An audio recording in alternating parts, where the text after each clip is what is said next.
to Bus's Speakers. I'm Kush. And I'm Alex. And today we're reviewing Americana by Ray Davies. So Ray Davies is the former frontman. Well, the Kinks aren't running Kinks. anymore, but yeah, he is like the main guy. Yeah. And he is British, and for some reason made an American album. I can tell you which why. I didn't understand at all. I can tell it's Go like ahead. his love letter to America and what America means to him, like a concept album about. Okay, well that makes sense. Yeah, and it's weird because he's made some Americanized music before on the album Muswell Hillbillies, and he's also he's made a lot of American type music, but he's also made a lot of British type music. Like the Kinks are probably the most British sounding band of like the 60s rock bands. Like obviously the Beatles sounded British at a lot of points, but Rolling Stones basically sounded American. But the Kinks embodied British mentality of the 60s, and that makes Americana quite interesting listen. I just have to say right now, if it's not clear already, that the Kinks were my favourite band at some point for quite a while, and I'm surprised at how little of a solo career Ray Davies has had, because I always thought he would have had more to say, but this is actually only his third proper solo album and his first new compositions in 10 years. His last was in 2007, so yeah, this is a really good release for me, and I'm really happy to have it. Yeah, it was actually pretty solid. I was surprised because I looked at the cover and I'm like, this is going to be some country cheese. And it is for a little wasn't. bit. A little bit. A little bit. Yeah. But even the country songs, I really didn't mind as much. They weren't that bad. Okay, well, if we're going to talk about it, I think you're referring to A Place in Your Heart, partly. Yes. I can't get behind this one. It's like a country shuffle. It's too cheesy. I think it's the first time the American style sort of compromises whatever Ray is trying to do. Because, yes, he does adopt lots of different American-infused genres. I don't know if... I know a lot of genres originate from America, obviously. Like, genres originate from Britain as well. And, like, obviously reggae comes from Jamaica. But a lot of genres come from America, so I'm glad he has a lot of variety of American-type music on here. But, man, A Place in Your Heart is...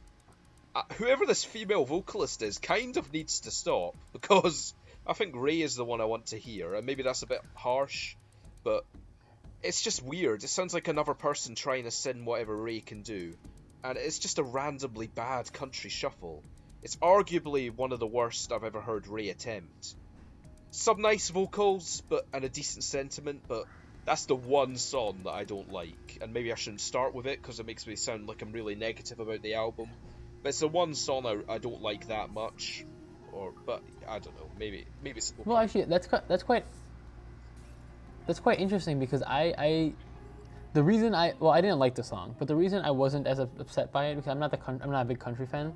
I think it embraced the country cheese and it just like went all the way with it. And I'm like, if you're gonna be a cheesy country song, you might as well just go all the way with it. And that's why I appreciated that song. But I don't think nowhere near my favorite. Country needs to go full country cheese a lot of the time at all. But no, it shouldn't. But I think that on this record, because like Americana was also another standard country song, and that one wasn't distinct and didn't really grab my attention as much.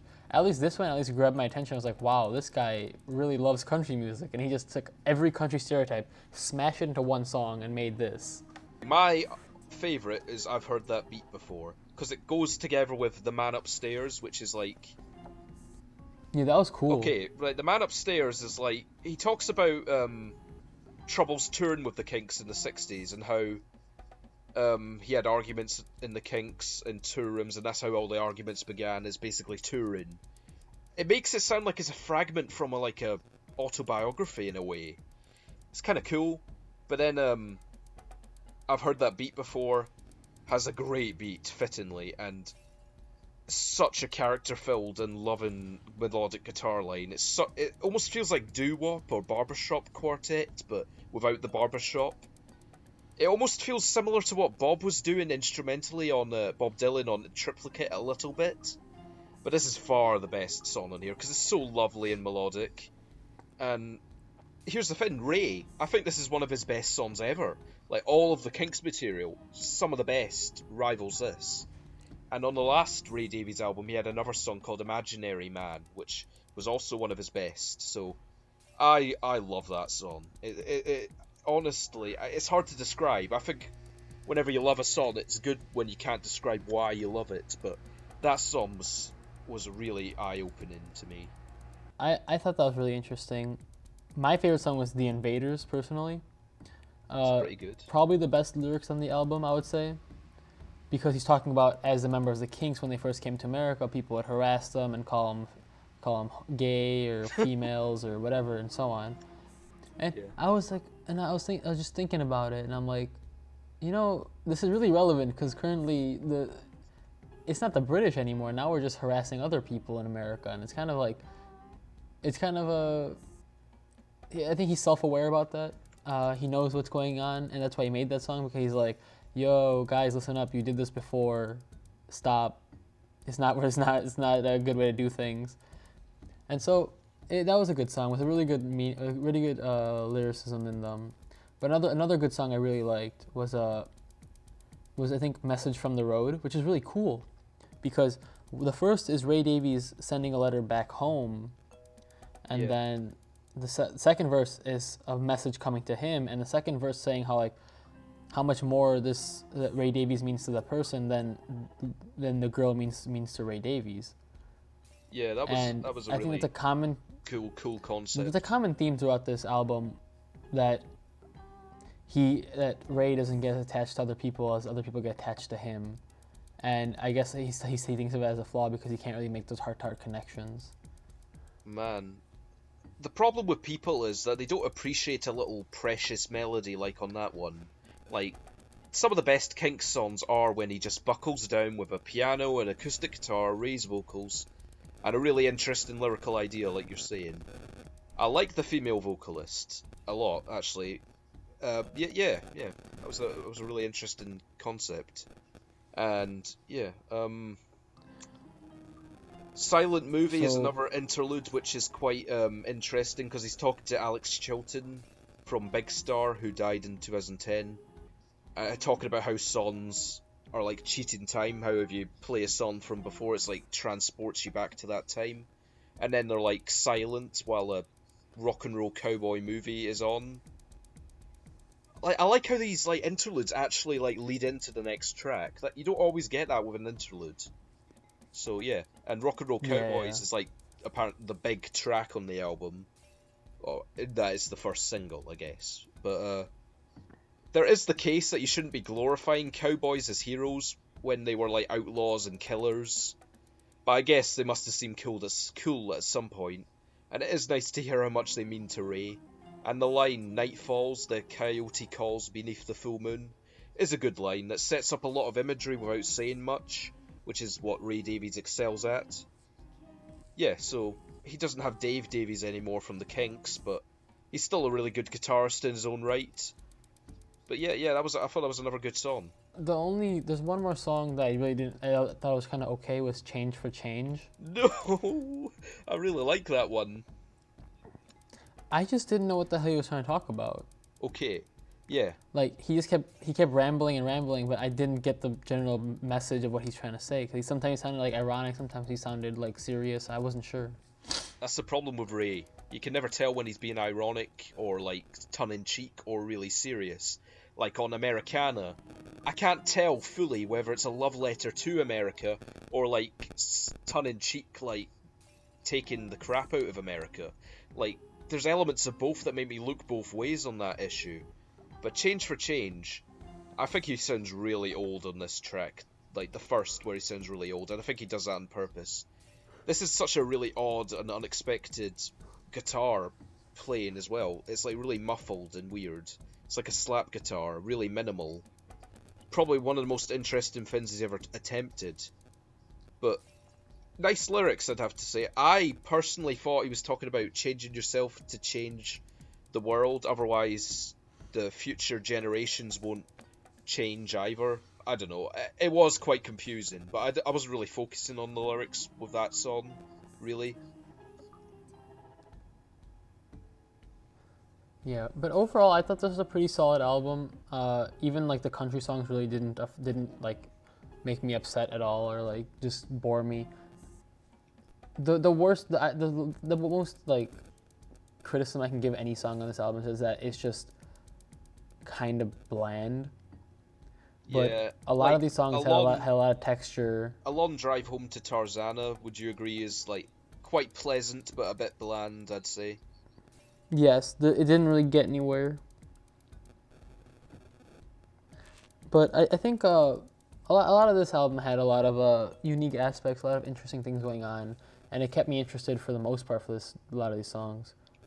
Yeah, The Deal is like a really slow brooding song. It feels at odds with Davies' style. It's as if it's weird because it feels like the world has moved beyond my frame of reference within which Ray Davies can lie. Now that we're in 2017 compared to 2007, like his old world view of the world, it almost doesn't fit in for some reason, and there's no reason why that should happen, but it does. And this one does feel more witty and tongue-in-cheek than Americana, because it's like his dream of America does not have Los Angeles in it. Like, he talks about renting mansions, going to parties, getting action, and feeling really fake. It's a funny thing, but the fakeness of LA, it doesn't figure into his vision of the American dream. It's not a unique observation. A lot of people have said LA is a lot of plastic people. And I have to say, even though I like that song, the fade out lasts too long of people saying, "What's the deal?" and then him saying, "The deal is," without actually saying what the deal is. It's slightly annoying. Yeah. And poetry. It feels like more of an ordinary rock song, as opposed to like the folk rock, which a lot of this is. Where is the poetry is a good question, as if the poetic nature he hoped to find in America doesn't exist. It's all fast food joints and fake people. But that's real life.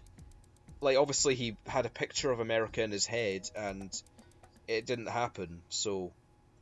But yeah, overall this album has a lot of great songs on it. But other than A Place in Your Heart, which takes the cheesy country a bit too far, I do think that he did well here. What would you rate this album, Alex? I'm gonna give it 7.5 out of 10. Solid, without a few songs, like even some of the more generic ones, maybe a little bit higher, but it was good. I'm happy to have more music from the frontman of one of my favourite bands, and I kind of want him to reform the Kinks, because he still sounds really good vocally. Like, he's 75, that's really good vocals for a 75-year-old. He almost sounds the same as he did when he was like 23 or whatever at the peak of the Kinks career.